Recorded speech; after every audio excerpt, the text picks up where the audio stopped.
For the thousands in attendance and the millions watching around the world, we are live and amplified.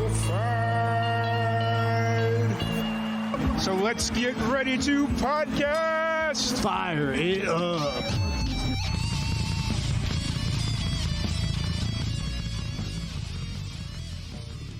Welcome, everybody, to another live and amplified livecast. I'm your host, Tom Quiet, and we are back at it again with another amazing podcast.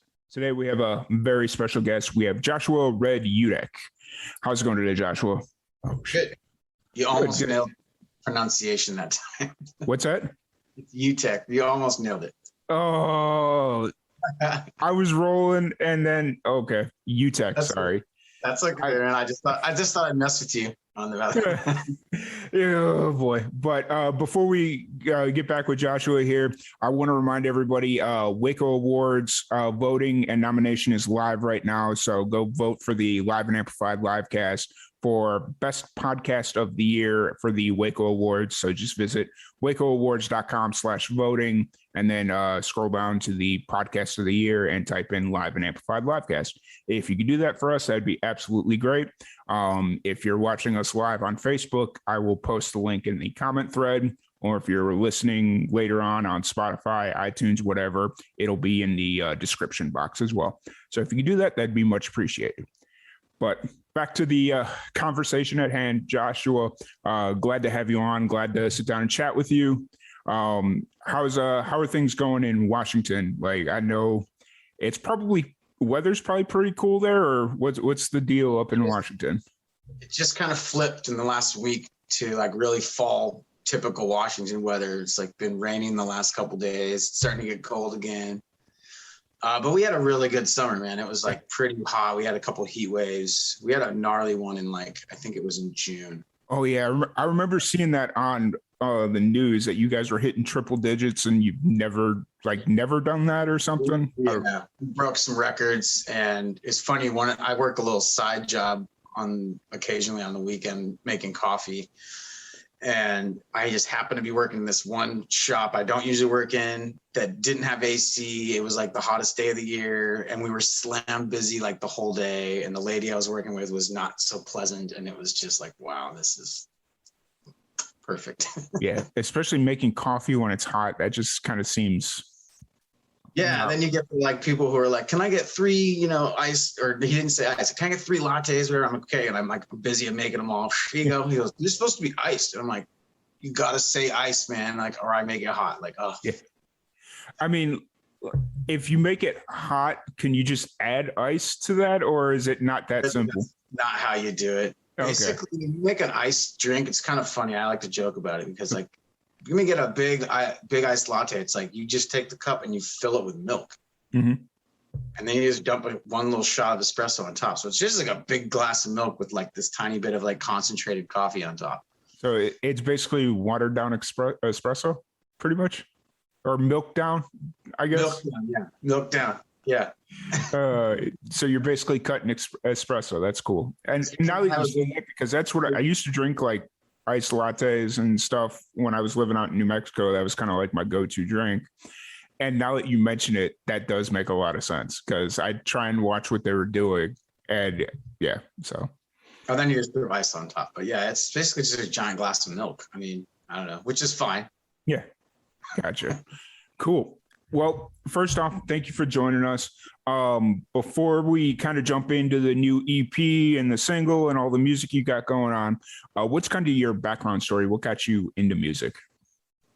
I've probably been singing since as long as I can remember. Was in like the church choir and stuff, singing around the house with the family. I have a really big family, and so there was lots of different music influences in the house. I have 6 brothers and 3 sisters, so everything from like my dad listened to country. One of my brothers was into like Bob Marley and reggae. My sister was into like Depeche Mode and stuff like that. And then I had my brothers who kind of would like introduce me to like, Megadeth and Metallica, and then also into like hip hop and yeah. So yeah, there was that. And then I was always singing.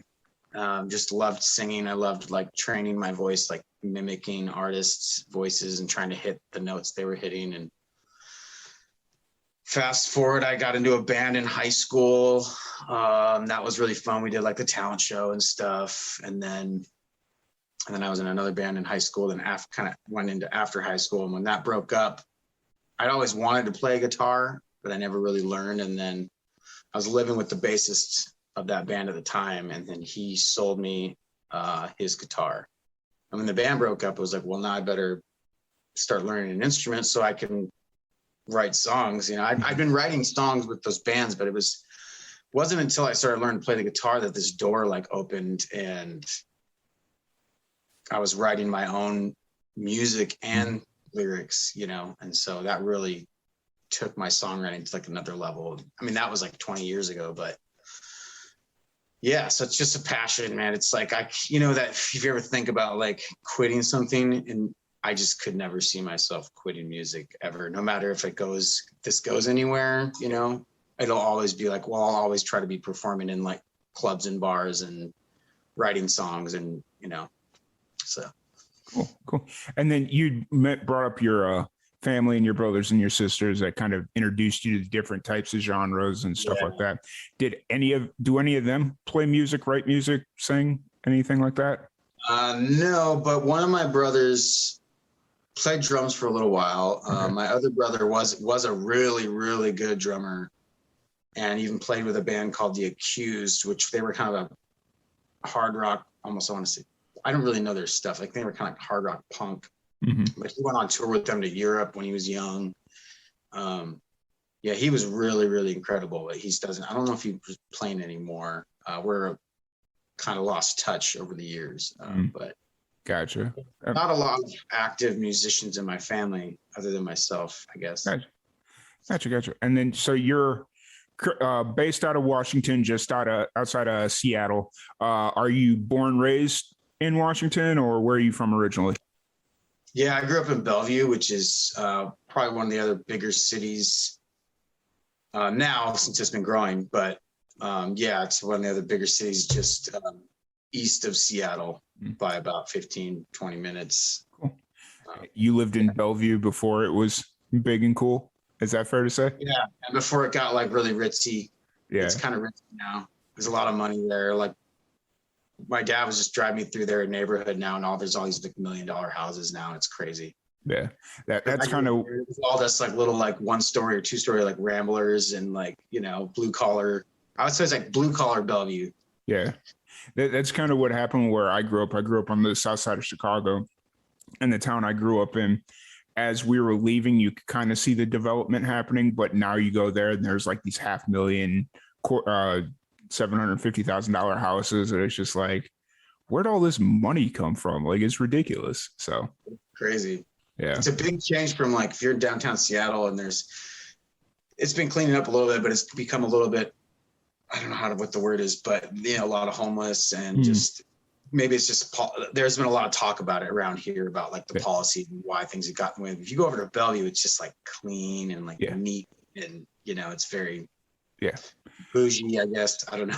Yeah, no, we have the same problem where here I'm in Central Texas now, and we have like a lot of homeless issues. And then you travel down to like Austin, and they're trying their best to clean it up, but yeah.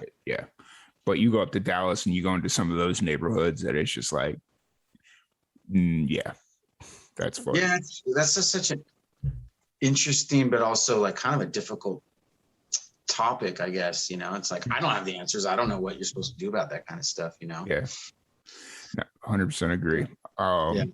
So you said you've been playing for, not to try and age you out or anything, but you said you've been playing for about over 20 years or? Yeah, I started playing when I was about right before I turned 21. Started playing guitar. Yeah, so I'm 42 and loving life, man. But yeah, it's really fun. I was with a friend yesterday, and we're playing guitar together, which is nice because I play solo most of the time. So it's nice to still connect with somebody and get that feed off the energy. But he's like, man, you're getting better every time we play. And I was like, that's great. And I was like, I've got a long way to go to get even where where I want to be. But Yeah. I love it, man. It's no slowing down. Yeah, absolutely. And so you're mainly a solo acoustic act right now, but you had mentioned that you in high school you were in a band. Do you ever have dreams and aspirations of starting up another band, or do you just kind of like the reliability of being a solo act? I think I do want to build a band around me again.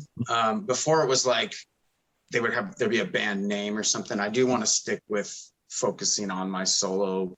That's my main focus, is my solo act and my material. But it would be nice to get a drummer and a bassist, you know. That's maybe all I would need. It could help to have an extra guitar at some point, but yeah, that would be nice. It's over the years, I've just noticed how difficult it can be to keep a band together when life happens. And I don't know if it's just because of my age. Yeah. You know, some people, well, that's kind of what happened. People get a different job and they're going to travel, or they got married and have a kid, and, you know, priorities change.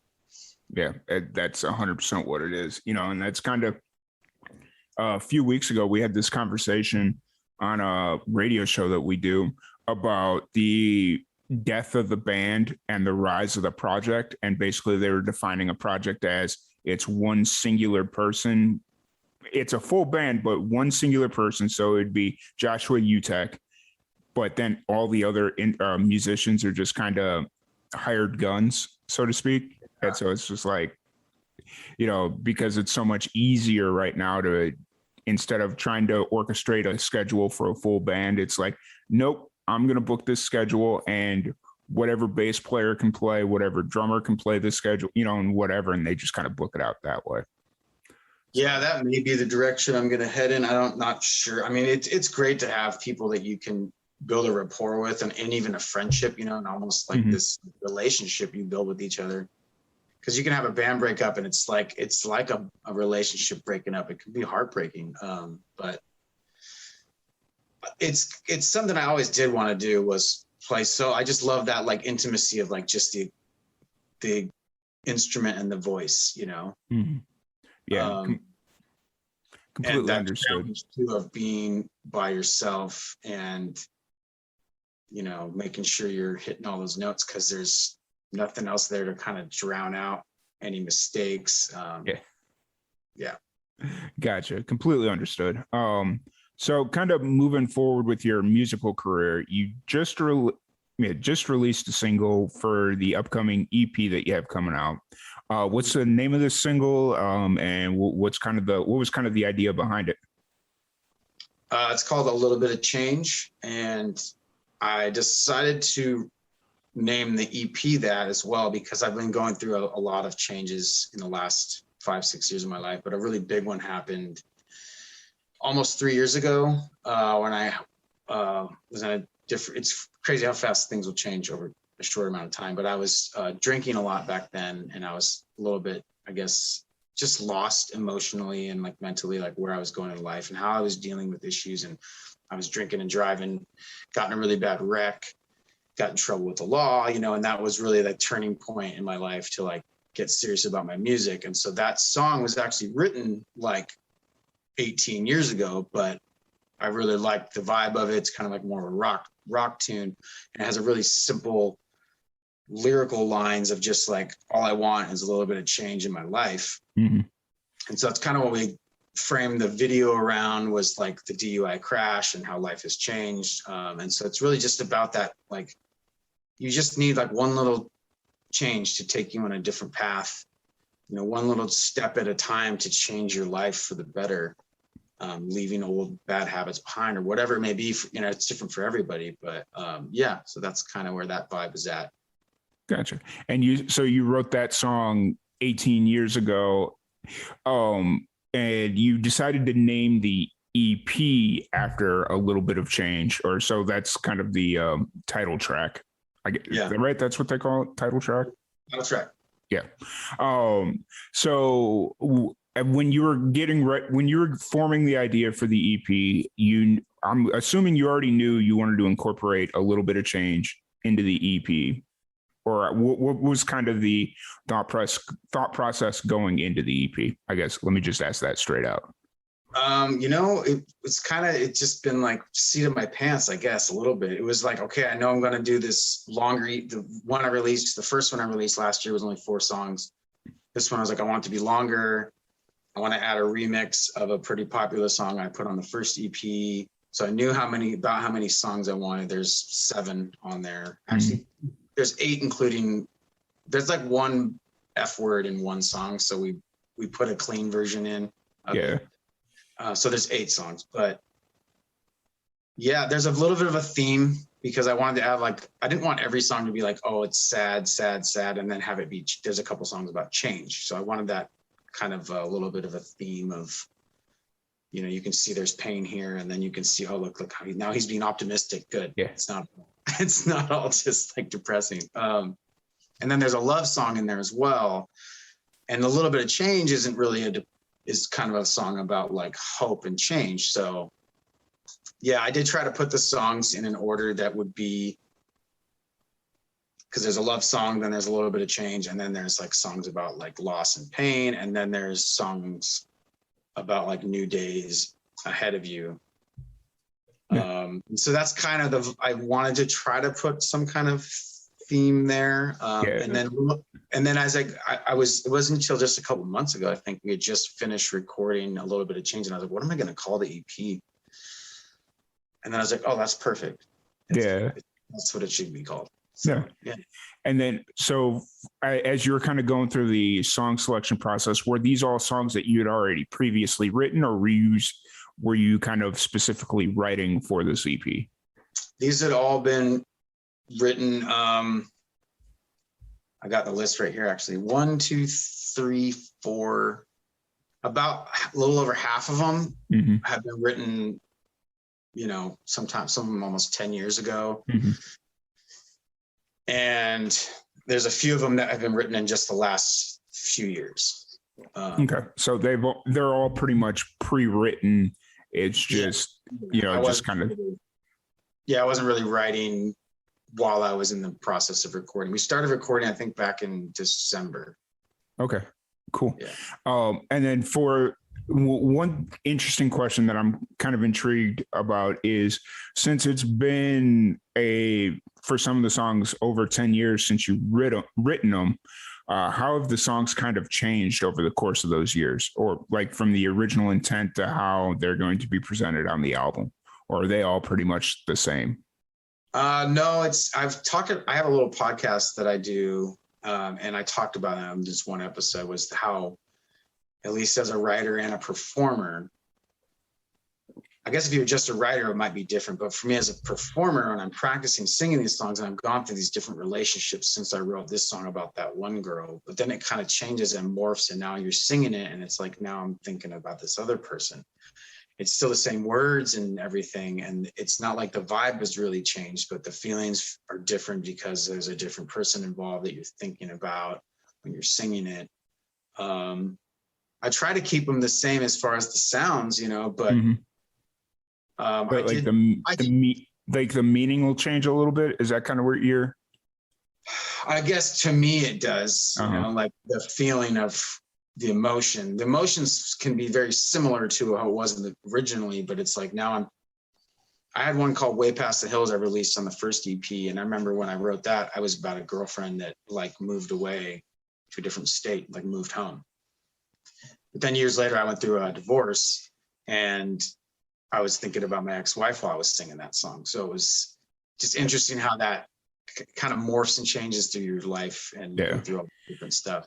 So basically what you're getting at is, over the course of the years of different life experiences, and I'm assuming you've played these songs at live sets previously, and recalling different emotions during the multiple times you played them before, just kind of like the meaning and the feelings kind of changed for you. Yeah, I did change on one song. I changed a few lyrics that were a little bit juvenile. As I've kind of matured a little bit. So I was like, I think I'm going to take that line out. It was something about like hot women or something. And I was like, I think I'm going to change that line to be something a little more, I don't know, mature, I guess. Yeah. I changed it to more like, there's stress and anxiety in the world or something like that, other than like, look at that hot girl. Yeah, I got you. I think it's interesting that we're talking about changes on an EP titled "A Little Bit of Change." Yeah, that's how it all comes together. Yep, it all came together. But the upcoming EP and that single, "A Little Bit of Change," isn't the only thing you've released this year. And actually, throughout the entire pandemic, it looks like you've had a really busy run here lately. What are some of these other singles that I was listening to on your Spotify? Are they just one-off singles, or what's kind of? So the first EP came out. It's so funny when it came out. We started recording it in 2019. That was the first single that I recorded. I actually had carpal tunnel really bad at that time. Just old injuries and stuff that were complicating things. And it took us, I think, over 4 months just to record the first single. Oh, wow. Because my wrists were so bad I couldn't play the guitar. And that's Holding On? No, that's Lost Girl. Okay. Which is the title of the first EP. First EP. Okay, got it. And we released another one in, I think, that following December of 2019 called Way Past the Hills. And then it was scheduled to release on March like 20th, 2020. And I had all these gigs booked, and then they locked down everything down like that Friday. And I was like, I remember that to this day. Cool. So all my gigs were canceled. And all of a sudden I was live streaming from my bedroom, and it was like, there was no reverb, and it was just like, oh man, this sucks. But yeah, so I just tried to keep it alive, doing live streams and continue. I took any gig I could get there was some live stream gigs I was able to get, which was cool. And so then a friend of mine said, that Holding On song is really good. You should release it as a single. And so I said, okay. So I did. And then was like, no slowing down. I've got over 100 songs, that I've been writing over all these like past 20 years. So I want to keep going. And so then I got going on, as soon as my producer was able to like reopen his studio and let people come back in, I went in and I started working on it, which is the only standalone single that's not on an album, I guess, is Out of the Darkness, which came out last August, so about a year ago. And that one was written when I was going through, it's the first song I wrote when I was going through my divorce back in 2016, which is funny because it came out like upbeat, but it's a sad song, but it's about like finding your way out of that dark place in life. Yeah, just trying to stay busy, man. I'm actually like not slowing down. The new EP's coming out in like 2 or 3 weeks. But I just went to the studio yesterday to start working on the next album for next year. So. Oh, wow. Yeah. Is that kind of the plan, is to do an EP a year, or is that just kind of how it's working right now? I guess I'm just really hungry. And I'm like, yeah, I'm hoping to release actually the next one. I think is going to be, I'm going to try to make it a full length, or at least 10 to 12 songs. Yeah. That was going to be my next question, because it seems like you're doing a lot of singles and EPs. If a full length was on the horizon, or. Yes. Yeah. I mean, I've got a ton of songs that I wrote about this last relationship I was in earlier this year. And I'm looking at my head and I'm going, okay, I've got enough songs for just off of that. I feel like it's like a Adele or something. I'm writing this whole album about this one relationship, but and then I'm like, man, I know the next one I can put all these other songs on. The next one I can put all these other songs on, because I've got a lot of songs. Yeah. I will say that this is going to be a very bad comparison, but Taylor Swift has made a lot of money about ex relationships. I think a lot of people have. I think like whether they admit it or not, there's a lot of musicians that have made a lot of money about bad relationships or ex relationships. I think it's a theme, and I don't want to think at some point, we'll be writing songs about more love songs about being in love, and that's good, because that's what the next one is going to be, like kind of a spectrum, because like there's going to be like 2 or 3 that are like happy and love songs from the beginning of it, then there's a bunch from like after the breakup, and then there's a couple at the end that are like, okay, things are going to be okay, moving forward. And I might try to put a cover on the album as well, but I'll have to contact that, because it's a very famous artist. So I guess you have to like contact their people or something and get approval. Really? I was always kind of curious how the cover song stuff worked, like when you want to put it on an album, because I've seen there's like a lot of, especially on Spotify, even though I don't really like listening to music on Spotify, just for political reasons, I guess is the best way to put it. But like I'll go on there and I'll listen to a band and they've got like an entire album of cover songs. And it's like, how do you pull that off? I have no idea. Like it just seems like it'd be worth, or it wouldn't be worth the hassle. But I think I don't think you're going to make as much money if you're looking to make money on them, because you have to pay royalties to them. And I think you also have to get like an approval from their, like, whoever owns the masters or whatever. Yeah. I had a friend, a colleague here in Seattle that did a cover of a Blake Shelton song either last year or the year before. And I remember him posting about it. It's like, oh, we finally got approval. And so then they recorded this cover. And they did a good job, but it was just like, okay, so that's probably I'm hooked up with a small record label for since earlier this year for a, what do they call it? A distribution deal. Yeah. And so through them, I've got hooked up with BMI and ASCAP or whatever, or not ASCAP, but that kind of route you have to go. Yeah. And so I think I'll be able to go through those channels to try to get the approval to do this Chris Stapleton song on the next album. That'll be cool. If not, that's okay. I'll just keep performing it live.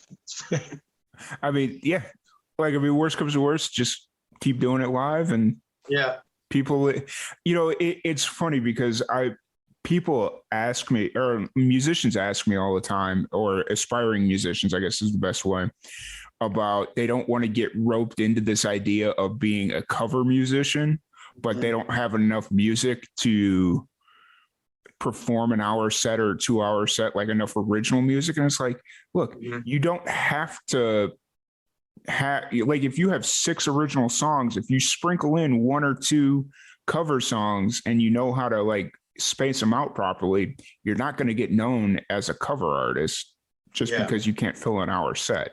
But sometimes those cover songs are perfect to have, because if you're like losing the crowd because they don't know your music or whatever, but if you break out that Chris Stapleton song, like just depending on what the venue is, you break out a song they know, then you're going to get that crowd right back. So I like want to be more focused on the original material, and that's what I'm doing. But when I'm playing 2-3 hour sets, and I just love doing covers, man. I love, if I'm like, I really love that song and I'm pretty sure people like this song, I'm going to play it. It's fun. It's also, it can push you to like push yourself out of like your little comfort zone of like, well, you're going to play your song well because you wrote it. But if you like try to do somebody else and do it really well, it's just really fun. Plus I love taking requests. It gets me involved with the crowd a little more, like, hey, don't be shy if you have a request. A lot of people can be shy. Like a girl came up on Friday night and just dropped a little piece of paper and I think a tip in the jar. And I was like, is she writing me a love note? What is this? And then it was like, oh, she wants me to play Van Morrison. I was like, cool.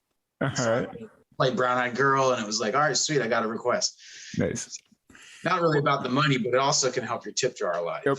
I was actually just going to say that, because cover songs, if they're connecting with your music, like, and I mean, you could just slide in an original too. And I've seen at a couple of shows where people are like, oh, like a musician will be playing an original, and it's like, whose song is that? And they didn't even know that it was like the artist's original, which is always kind of funny and interesting, like an interesting perspective to see. Flattering. So I'm going to move just a little bit up. It's really flattering too if you play an original and people are like, whoa, that was really good. Who sings that song? And I was like, I do. Yeah, it's my song. Like, and then I like hand them my card. I'm like, yeah, you can go online and listen to stuff I've written. And so that's really cool too. If you have a like that song, Lost Girl off my first EP is like probably one of my most popular songs from my fans and stuff. That's gotten the most, notice. And so that's just really flattering too. Just like, well, here's just something that I created, and well, people are liking it. So that's pretty exciting, Yeah. It's always like, you don't want to become disproportionately known for one song, but just like the fact that you've had that you've gotten one, or you have one song that's proportionately more known to you is really cool and like gives you some validation, I guess. Yeah. And that's probably, I mean, I'm really excited about the EP because I'm pretty proud of it. Like we put a lot of work into it. It just took a lot of patience too, where it's like, you know, because it can get frustrating in the studio sometimes if you're not hitting the guitar part right, or you're not hitting the vocal line right, and you're just like, well, I want to get this right. I want to feel good about it. But we did a remix of Lost Girl because the original version is just pretty much, it's pretty raw. It's just guitar and like a little cajon kind of drum kit, and it's great. But I wanted to do like a kind of club remix. So we added like some bells and whistles. My producer got co-writing credit on it because he's really good at like writing these like dubstep type. He does trap metal, but he's really good at production of like beats and like little bells and whistles and stuff, adding them in there. And so that's going to be on there. I'm pretty excited about that. That could be like we'll see how it's received. I think it's going to be received well. Cool. And speaking of like going into the studio and recording, what is a recording session like with you? What, especially during like the pandemic, is it mainly just you, or will you bring in other session musicians? You know, like what's a recording session like for you? So far, it's been just me and my producer. I've been playing all the instruments, so mostly, you know, the rhythm guitar, lead guitar parts. I just started doing bass guitar on this new EP. So I've got any bass guitar you'll hear is me. All the vocals are me. And then the only thing that's not me really is the electronic drum kits that we've been putting in. Okay. It's really, really nice and comfortable for me. And me and him have become pretty good friends over the last few years since we met. And so it's also a really comfortable, safe place where, like with this new album that we just started yesterday, it's a lot of emotion still there around these songs. And it's like I feel like I might get a little emotional at times when we're going to be working on this, and I feel like this is like a really good friend that I can do that if I have to. You can be in the moment, and if the song, dry my eyes if I need to. And so yeah, it's just me and him one-on-one. It's great. We BS throughout about life and girls and whatever, and so it's cool. Cool. And then just looking at your upcoming schedule, it looks like you've got a whole bunch of cool shows coming up. How has the live music been since obviously early on in the pandemic there was nothing, but how's the live music scene been over the last few months? Have you been doing a lot of shows, or have they just recently started picking up? I've been really busy. I almost want to say I want a break, but this is kind of what I want to do with my life. So I guess got to suck it up. But I started trying to hustle up gigs back in April when I wasn't feeling so good after the most recent breakup I went through. And I was like, I got to get back doing something productive for myself. So I started hustling up, just sending emails, researching places. I didn't know if they were doing live music or not. Some were, some weren't. And that just started with one gig. Cool, got that on the books. And then, the last couple of months, I've been like every weekend. Nice. And I've got a couple guys up here in Everett, which is just north of Seattle by like 30 minutes, without traffic, that have hired me on regularly. So I got one guy, he's got a little beer and wine shop, and he's got me like every Friday that I'm available. He wants me to play there. So I think I'm booked out every Friday at least to the end of the year. So it's pretty exciting. It's cool. It's really great to have somebody that enjoys your work so much that they want you like a recurring gig. Yeah. It's almost like a residency almost. Yeah, exactly. So I'm really grateful for that. And then to have the little options to go other places as well. It just feels, I mean, I don't know. I'm like living in a dream at the moment. It's awesome. And what's really cool about that, it's the Grape and Grain venue. Is that's what you're referring to? Mm-hmm. Okay. Because what's really cool. Go ahead. Oh, there's another guy right down the street who actually referred me to Grape and Grain. And his place is called Soundbite Cider. He's got a little stage set up and stuff, and he's building out a new place over in Ballard, which is part of Seattle.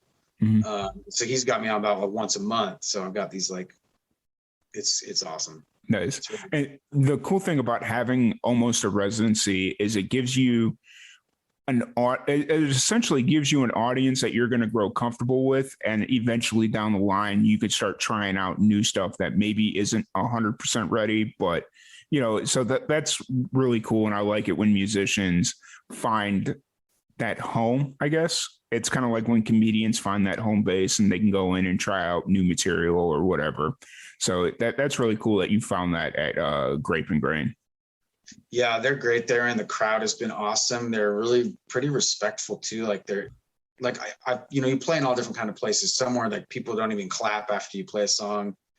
They're talking loud the entire time. You're kind of just like the jukebox in the background almost. And then you go to a place like Grape and Grain or the Soundbite Cider, where the people are pretty respectful. They're listening. If they are talking, they're talking quietly, and they're clapping after every song. And it's great too, because I'm like, they're starting to get to know now that I like to take requests because it's fun for me. And that's happened too with like, hey, can you do this one? And I'm like, I don't know. Well, let's find out. And, sometimes it's a train wreck, and sometimes it turns out really good. And you're like, oh, that's good. I better put that on the list, Yeah. So. I've seen that before where they'll a few musicians will take like just cold requests, and they'll end up having to go look up the tabs on their phone or whatever just to try and get through the song because they hadn't heard the song in a really long time. So that's always interesting. One thing that you touched on that I do want to talk about here really quick is the difference between when the audience is respectful and engaged, like you'd mentioned at Grape and Grain, or what's the other venue? Soundbite Cider. How do you kind of navigate when the audience just isn't, I don't want to say being respectful, but they're just kind of in their own world? Do you start incorporating more covers, or how do you kind of navigate that? Yeah, I'll try to throw in more covers at them, the like really popular ones, like classic rock stuff, I'll also, sometimes they're not even paying attention when you're talking into the mic. And they might, though, if you're like, hey, if you have a request, then all of a sudden they're like, oh, what? Oh, I can request something cool. That's where the requests really come in handy. And of course, you're going to get the free bird, and so I always have that one in the bag ready to go. It's usually I'll try to throw more. Also, though, I'll try out other stuff. Like I'm like, well, they're are they paying attention or not? So actually, I have one that I need to write some lyrics for it, but it's a song I wrote with some friends years ago. We were starting to form a band, and it's kind of a 3-part. Like one guy wrote one part, and the other guy wrote the other part, and then I wrote one part. It's a pretty cool like drop D, like rockin' tune on the acoustic. It has no lyrics, but I like playing it. It sounds pretty good, and so I just tried it out, and so it's fun. You can try out stuff, and you also can throw the covers at them. Nice. And you also have to just get outside yourself and not like worry about it. Just have fun with it. Yeah. Awesome. You brought up the Freebird cat call, which is always very funny. I've done it a couple of times to friends that are on stage that are kind of losing the audience. Yeah. And like sitting in the back, you can kind of tell that they're losing the audience, and I'll do it to either ease the tension or screw with the musician because they know who I am and I know who they are, and they'll have like a little witty comeback for me. And so that's always fun, but I won't ever do, like if I've just met the musician or I have no idea who they are, I won't do it just because it's like, I don't want to hear Freebird for the 800th time. Somebody else is going to call it out. But so. I'm pretty solid at Freebird. It's just that ending solo. Like I've become a decent lead guitarist, but they really shred on that solo. I don't know if I'm doing it justice with just my simple pentatonic stuff but it's fun. Cool. Yeah, completely understood. And so then outside of music, you mentioned that you drink a lot of coffee and you do some side gigs at a coffee shop, but when you need to like escape from everything, what are some of the hobbies that you lean into or stuff of that nature? I like video games a lot and movies. I don't game as much as I used to, but I'm trying to get back into it for like just that let me just check out for a while and like jump into like a Wizards and Warriors kind of thing and just become something else for a little bit. Yeah. I love exercise too, meditation. So I would do like Tai Chi and yoga, and then I like to do like weights and stuff like that too. I like to keep my body fit. So I have a lot of old injuries. So if I don't keep it in shape, I'll hurt a lot. So that's really nice. Going on long walks, man, just like kind of, even without the headphones on is nice too. I've been trying to do that too. Just like what they call a walking meditation, where you're just like going walking and like breathing and just being present and like looking at how it's a lot goes back to that car accident. When things are rough in life at all, I'm like, look how lucky I am to have like feet that move and the trees, and it's so simple things. But yeah, checking out, as far as checking out though, it's video games is probably one of the greatest things. You can just get sucked in. I grew up on them. And now football season, I love me some American football. Yep. I'm getting ready to watch my Chicago Bears. I don't know what they're going to do against Cincy this week, but we'll see. How are you guys looking this year? Well, we didn't look too good against the Rams last week. So, but I mean, the Rams are like, what's that? They got a really good defense though. The Rams just got a good team, period. And especially with Matt Stafford as their quarterback now, it's just like, all right, I'll take that L. It happens. So but all right. So are you a Seahawks, right? Yeah, I'm a Seahawks fan, and I also like the Packers because my parents are from Wisconsin, and so I got all my family over there. But that's become a bit of a rivalry now that the Packers and Hawks play each other in the playoffs usually. So that's been fun between me and my cousins and stuff on Facebook. Nice. Yeah, it's I don't take sports rivalries too seriously. Like back in the day, I'm a huge White Sox fans, and a lot of my friends were Cubs fans. And so like that rivalry was really serious. And then but for whatever reason, the only rivalry I still take very seriously is Bears Packers. Like that's a big one. Yeah, that's just like, for whatever reason, I can't let that one go. So to be fair, Packers fans can be kind of obnoxious. So yeah, and it's funny because my best friend growing up is a Packers fan, and when they play, it seemed like the Bears would always lose, and but that was during the Brett Favre era, so it's just kind of like, you're gonna let that one slide. They didn't look so good recently, so we'll see how that plays out for the Packers. Yeah, well, Aaron Rodgers doesn't seem like he wants to be there. Like he's just kind of yo, I'm done after this year. So whether that means he's retiring or he's going somewhere else. So yeah, that was an interesting development in the offseason. So I was like, okay, is he playing with them or what's happening? Yeah, I mean, he's playing, but he's just kind of like there physically, but not mentally. Yeah, well, that'll shut you down. Yeah, we'll see how that all plays out. And then you brought up video games. I was trying to get back into video games during the pandemic, but the PS4 went like non-existent, and then the PS5, which that was released 2 years ago, last year, whatever it was, that became non-existent. And it's like, I'm not paying $1,000 for a system that I'm going to be able to get for $300 eventually. Like it's just not happening. So be patient on that. I don't know what's up with that. And Sony can't. Oh, I heard they can't get this one processor piece or something. Yeah, it's something like that going on, and it's like I'll just keep playing my PS2 because I bought one at a used game shop for $20. Nice. I'll go back. Great games on that system, man. Oh yeah, classic games. It's funny though. Some of those really good games are like just as expensive if you were to go buy a brand new PS5 game though. Really? And it's just like, I don't need to play San Andreas that badly that I'm going to go pay $50. Yeah, that's interesting. I mean, I guess if you buy it brand new, maybe, but it also depends on the supply and demand. Yep. So I remember there was like a game that I really wanted to play a while back, and I was looking. It was Marvel versus Capcom on like PlayStation 2 or something. Yeah. Game shop, and it was like, there's a used copy. We got one copy, and it's like $50, and I was like, what? Yeah. Shouldn't it be like 20? And the guy was like, yeah, well, there's only like one in circulation right now. I was like, yeah. So you're marking it up. Okay, yeah. I get it. Yeah, it's one of those deals where, that's very, very much what it is. What's your like go-to game when you were playing games? Like What's style? that? Like do you like RPGs? You like action? You like For me, I went through a huge, like the most consistent was like Grand Theft Auto, stuff like that. That was always kind of the consistent.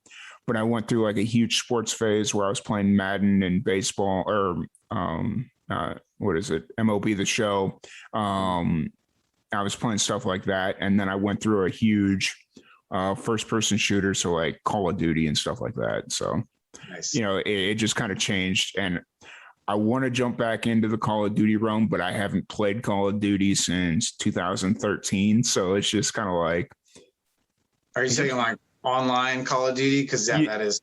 Yeah, the online battle royale, not the battle royale. That's what they do now, but like the games online. And I used to be pretty decent. I got to a point where I could hold my own against the really top echelon players, but now I'll probably just get destroyed every time.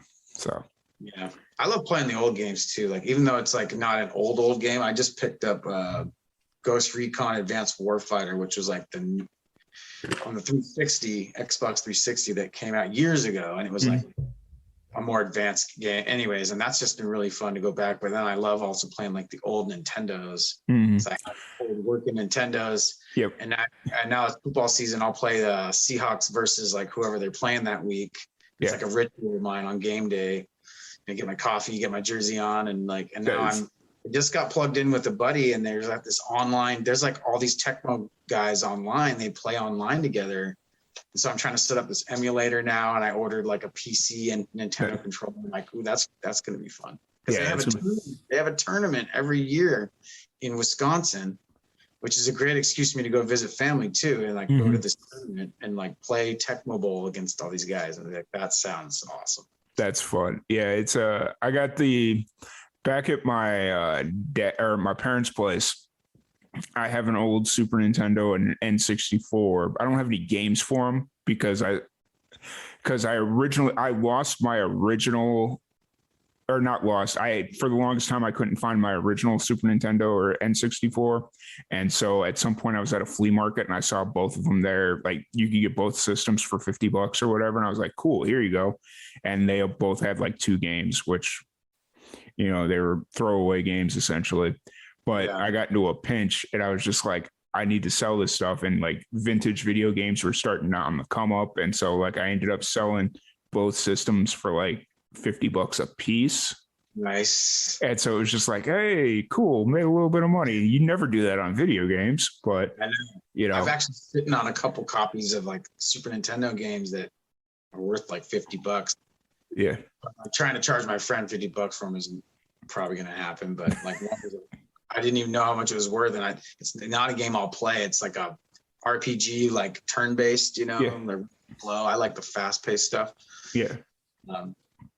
So. Yeah, but right now I've got the SNES Classic or whatever it was, the little modulator thing that they came out with a couple of years ago.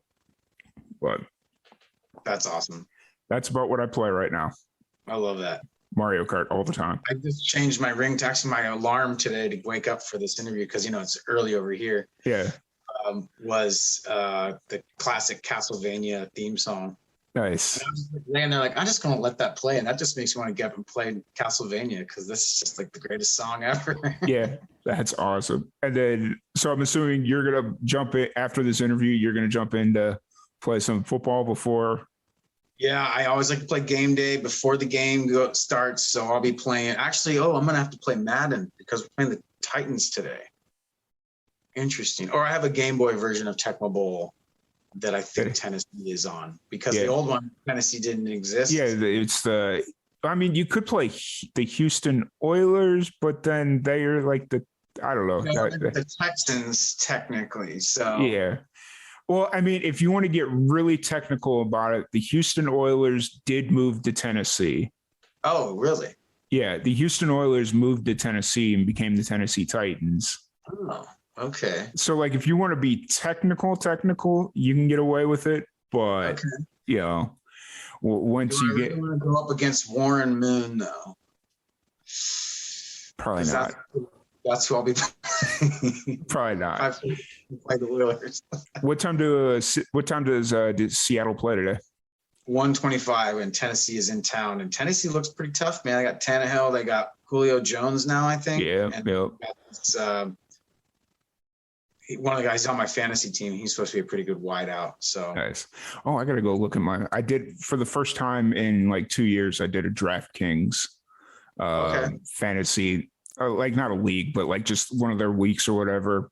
Uh-huh. And I did that this week because I was bored, and I was just like, yeah, let's see what happens. And nice. I'll probably lose, but Are those pretty fun?